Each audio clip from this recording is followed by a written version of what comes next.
going, lads, and welcome back to the channel, and welcome back to episode 6 of the Ipswich Town Road to Glory. And a bit of a fun-filled episode for you today. Lots of games. I just realised that we had to get through quite a bit of the season if we want to get into this, through the season basically. So the episodes are going to be shorter, and there's going to be more games in them. We will just literally just speed through these games now and try and get to the end of the season quicker, so that we can obviously progress through this this career mode basically, so that we do see some progression soon. But already been a game, and I've literally been speaking for not even a minute yet. But 2 games gone, and it's not even a minute yet. 2-0 against Charlton, we lost. 2 average goals. Was a pretty hard game to take, as we were absolutely dominated in that game. Hull 1-0 win. Pretty standard 1-0 win there. Scored early on, and that was the only goal of the game, unfortunately. But Gillingham now, this is a big game. They're in the playoffs with us, along with Hull. So getting a win against Hull was very strong. But this game was packed full of goals, and in the 20th minute we did score through a penalty from Freddie Sears. Finally scored. We did score a penalty before, haven't we? But we are sort of getting the hang of penalties now. But it didn't take long. 30th minute, 10 minutes later, Gillingham did come back and get an equaliser. So, even just before half time, then Josh Harrop runs through, gets a bit lucky with that, takes a shot, sort of like tries to slide it past the keeper. Keeper saves it onto Josh Harrop, and he does knock it home.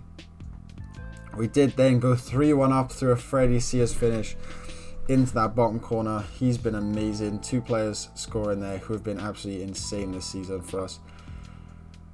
Unfortunately though, we did concede another goal through Graham, and it didn't take long then for them to get a third.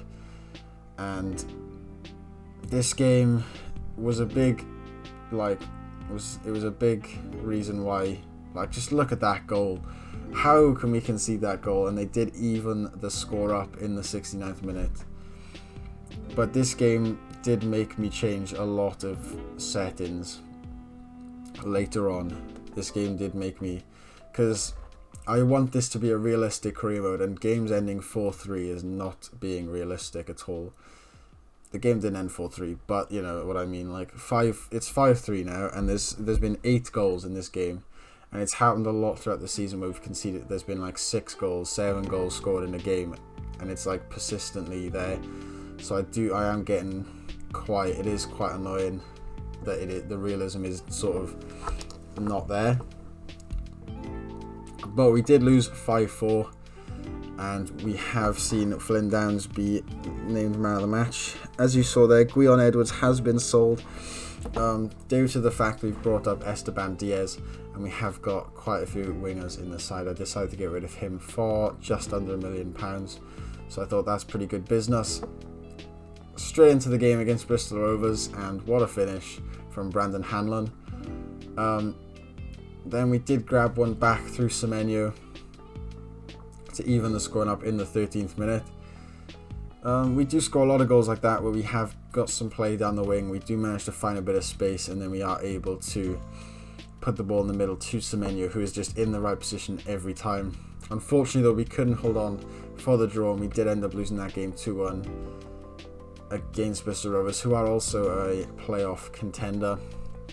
Diaz is going out on loan to Lugano for 2 years, obviously with an option to recall, so he might come back. He probably will come back at some point, but hopefully he does improve. But we did let him go. I'm not sure if I showed it, but we did bring in Kai Leonard, the right winger that we had in our academy. He's been promoted because he's 61 rated now, which is higher than Diaz, and I thought we need to bring him in if we're going to bring Diaz in. But Crew Alexander, 2-1. Josh Harrop with a lovely chip there, and then they went, you know what, anything you can do, we can do better, and Isa gets through and he does chip the keeper. But Ryan Shawcross gets his first goal of the season. His first goal as an Ipswich player, and that was the proudest moment of this whole career mode so far. Is Ryan Shawcross getting a goal. It may have been a header from a corner, which is, always what he was going to score. If he was ever going to score a goal, it would have obviously been a header from a corner. But that was that. 3-3 against Crewe Alexander. Not a great result. They are a side we should be aiming to beat. But it did take us into this Lincoln game. Lincoln, a struggling side, and it didn't take us long. Only 7 minutes to grab our first goal of the game. Another one of the classic Ipswich goals where there's a great ball down the wing. Bennett's just driving down the wing, and then dinks in the middle for Semenyo to finish. But a lovely chip. This episode's just full of chips today. McGrandles, or however you say it, chips holy. And the game does end 1-1. So not a great result for a game against a team in the relegation zone. But as you've just seen, it's getting spicy, ladies and gentlemen. We have upped the difficulty to Ultimate. The first time I've ever touched Ultimate difficulty in my life. And I've upped the injury sliders, 75 for frequency, 65 for severity, and 65 for goalkeeping ability, basically just because I think it's going to be hard.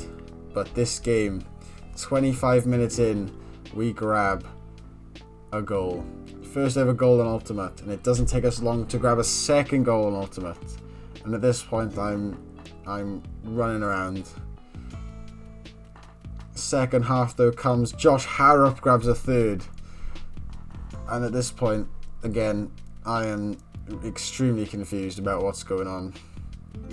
Because Rochdale seemed really, really open. And as you can see here, to put us 4-0 ahead, all Jackson has to do is sprint down the line. And I have played him as sort of a makeshift left winger. He's not great there, but his pace is unbelievable down that left wing. He just seems so fast compared to everyone else. I'm not sure what it is. Maybe just League One has very slow wingers. Slow fullbacks, not wingers. And he just seems rapid. But look, it's 5-0. I've literally changed it from Legendary to Ultimate. I took it off Competitor mode, which is a massive factor. The Lincoln game, I took it off Competitor, and I enjoyed the game so much more than I would have any other game.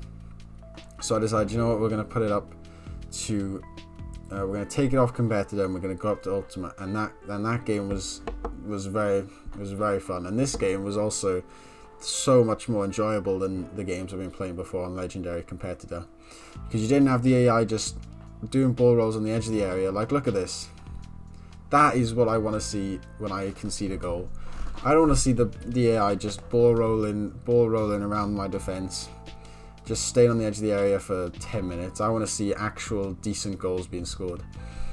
And talking about scoring some decent goals, Josh Harrop scores a very lucky goal after the ball bounces off up defender after a Flynn down shot. But Peterborough did regain their lead through a Clark Harris drilled it into the bottom corner, and he did take that lead even further with a lovely finish into that far corner. And that is the episode done. Lots of games. As I said, I want to smash through this season now. Loads of games. I think we'll have 5 games an episode. But after this episode, we do see ourselves in 8th. We are going to have to play incredibly now for quite a while if we are going to get automatic promotion or even the playoffs. But if you have enjoyed this video, please give it a like, subscribe if you're new, and I will see you in the next one.